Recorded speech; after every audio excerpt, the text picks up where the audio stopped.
And the sound in the Fury is KD's training. And thirdly, there is another character that is Benjamin. As it has already been discussed that the name of this novel, The Sound in the Fury, has been taken from a Shakespearean drama, Macbeth, from Act 5, Scene 5, and that dialogue was, it is a tale told by an idiot, full of fury, signifying nothing. So, idiot, we can find that Benjamin, it has several names in this novel, and before that the name was Mori, and he was renamed Benjamin. And Benji, this is also used in the novel. So he is idiot. So from the dialogue, there is a word idiot, and we can find idiot in this novel, right? And secondly, fury. Fury, we can find furious characters here like Quentin and Jason. So first of all, I would like to discuss KD character. KD, she is a lady and central figure of this novel, and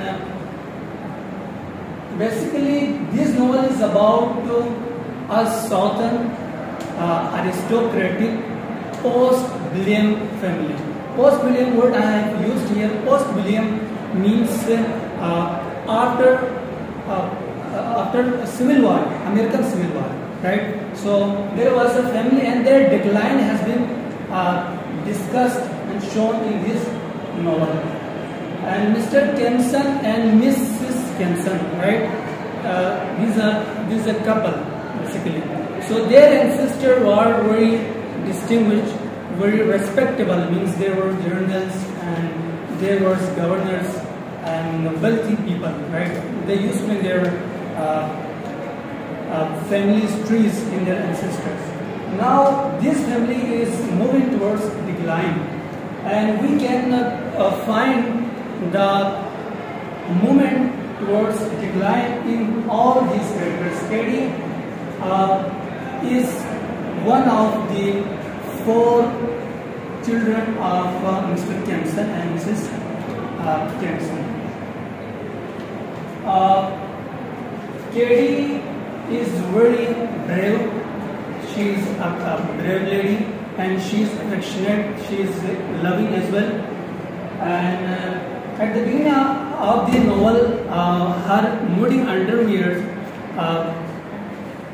in the stream foreshadows her promiscuity letter, and we can find this in at the beginning of this novel.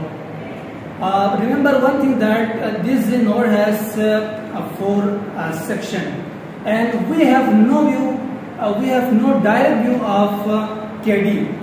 We know her by the reports of her brothers, 3 brothers, and by the writers at the in the last section. KD, she climbs a tree to watch the funerals of her grandmothers.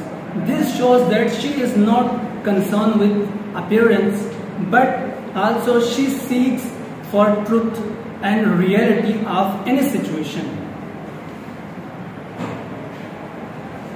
She has promiscuity.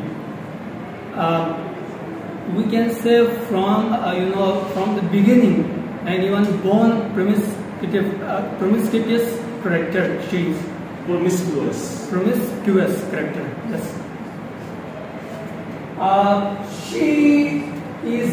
She has a deep affection for Benji. Benji, as he is mentally slow, and he has intellectual disability. That's why he cannot communicate his knowledge in his words, and he cannot express his need in words. So she has a deep affection for Denji. Acha, Teddy smelled like trees. Okay, this is a memory of Denji, that he says that Teddy smelled like trees in the past. Teddy has a relationship with her friends. She moved with her boyfriends, and she had a sexual relationship with a fellow named Dalton.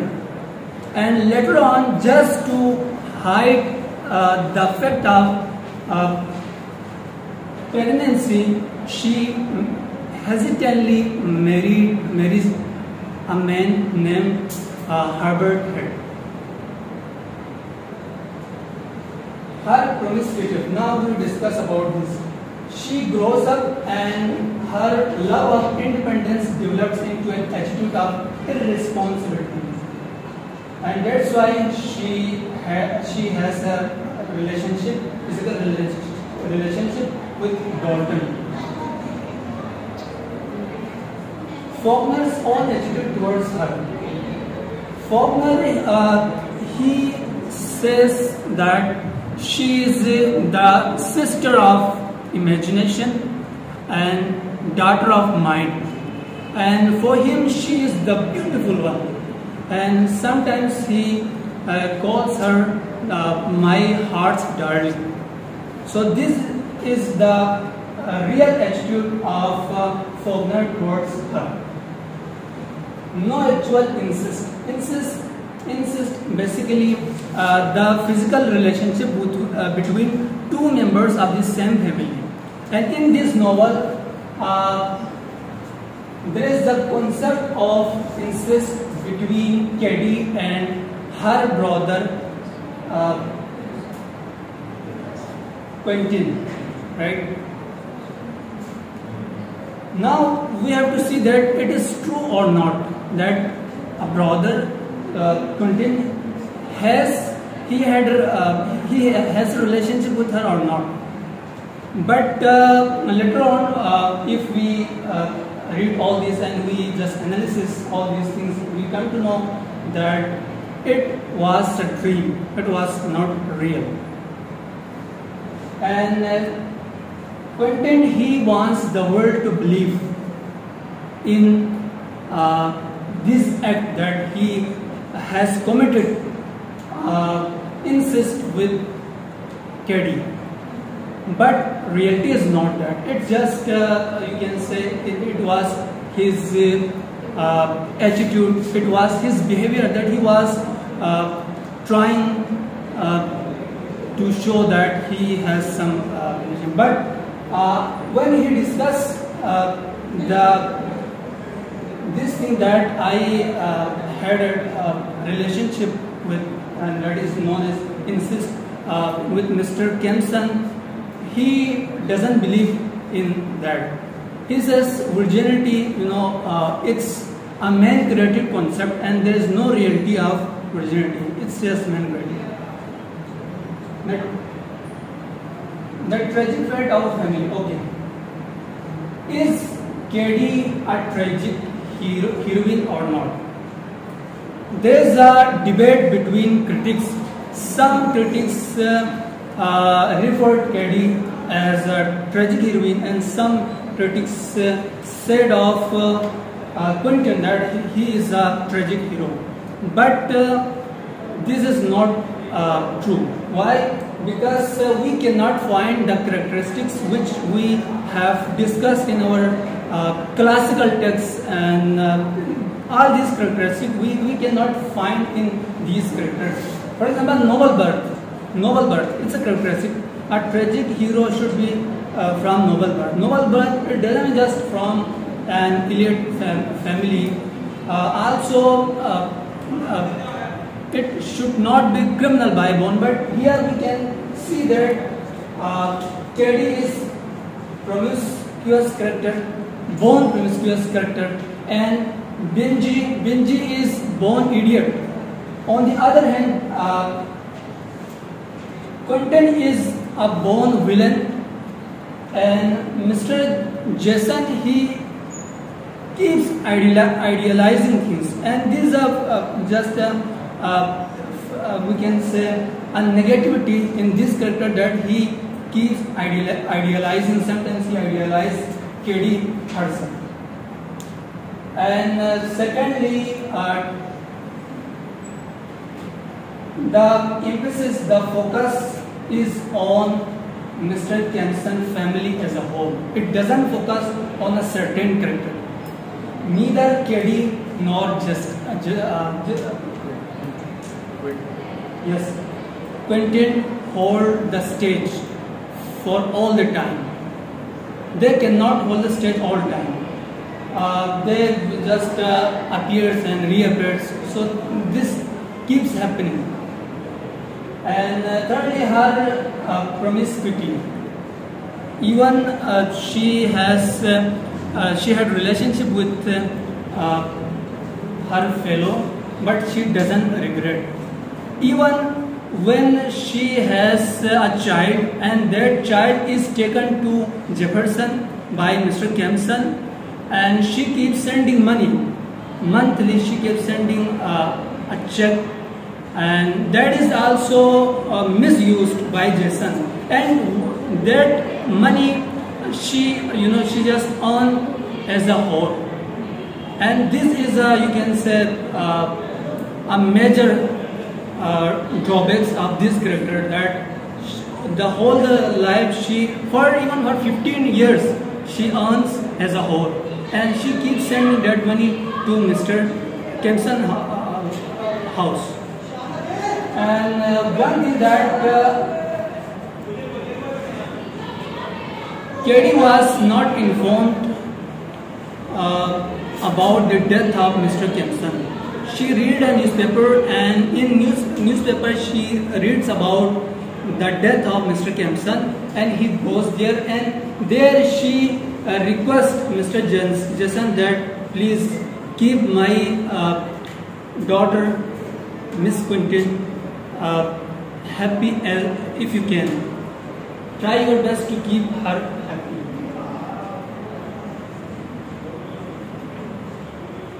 There is another question, that can Benjamin be a tragic hero or not? He wins our sympathy, that he has intellectual disability, he is deprived of rational thinking, and he cannot distinguish between dream and real things. He cannot distinguish between yesterday and today and tomorrow. He cannot understand time. For him, everything is happening right now, and he is just mixing past with present. Present is mixing with his dreams and words. So no doubt he wins our sympathy. But remember, this is not the sympathy which we discuss, which we find in a literary tragedy. It's just because of his nature part, and this cannot be this pity is not literary pity. A literary pity should be aroused in ideas from the conflict of individuals with other individuals and with circumstances. Means when a character has conflict with other individuals and with circumstances of the era of that society. So from here a pity arises, and that is called literary pity, and this pity we cannot find in any character. That's why we are not of the view that Benjamin is a tragic hero, right? And the same pity we cannot find in other characters as well. Character is fate. As I already told that here everything is in the hand of character. They are doing each and everything at their will. They are not prisoner of the past, right? Their past was very honorable, you can say, and their ancestors were very distinguished. So here they are doing each and everything at their own will. Benjamin, a born idiot. Ben is also used for this character. The novels open with his monologue. The first section is about his monologue totally. And 7th April 1921, it is reported there. And it's, he is 33 years old. And it's his first 33 birthday. And here the monologue starts on this birthday. And whatever he is saying, that he is producing, that is based upon sense impression. He can sensitize things. For example, Caddy is being kissed by a fellow, and he can sense. He just protest in his idiotic manner. Sometimes he just pull at her dress, and Caddy is compelled to send away her boyfriend and make sure that I will not repeat the same act.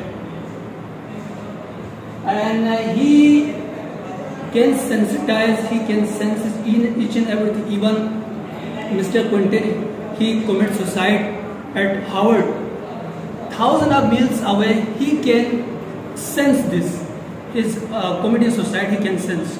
So this shows that he has an instinctive reaction towards each and everything. Whenever Caddy has something illegal, he starts protesting in his idiotic manner. But he cannot explain, he cannot communicate in his words. So this is just because of his instinctive reaction towards things. But we have a pity for Benji, and the pity is aroused just because of his idiocy. And that's, I already told you that that's not all literary pity, and that's why he is not a tragic hero.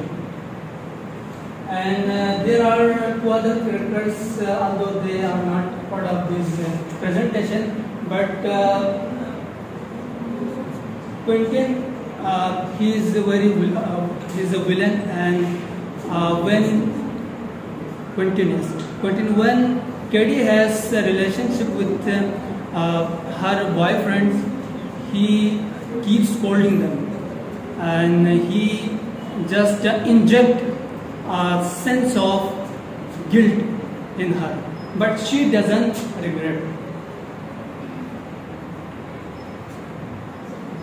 So I think that is not a tragic. It's not. There is no tragic hero or heroine in this character. What I have learned so far, and but there are these are pathetic, but not tragic.